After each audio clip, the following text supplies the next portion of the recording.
میں نے اپنی زندگی سے اور ارد گرد کے لوگوں سے یہی سیکھا کہ اللہ کے سوا کوئی بھی ماضی کی غلطیاں معاف نہیں کرتا۔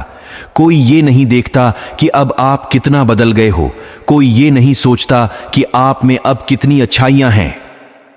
سب مل کر بس ایک دوسرے کے ماضی کو کریدنے میں لگے ہیں۔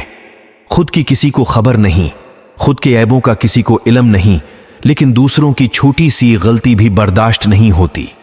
ہر شخص یہاں خدا بننے میں لگا ہوا ہے، ہر شخص یہاں اپنی ذات کو چھوڑ کر دوسروں کی ذات پر تبصرے کرنے میں لگا ہوا ہے، اور پھر ہم کہتے ہیں کہ ہمیں سکون نہیں ملتا۔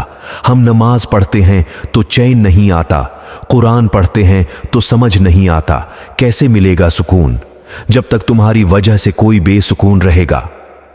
معاف کرنا سیکھو تاکہ تمہیں بھی معاف کیا جائے۔ دوسروں کی زندگی میں آسانیاں پیدا کرو، بے انتہا سکون ملے گا۔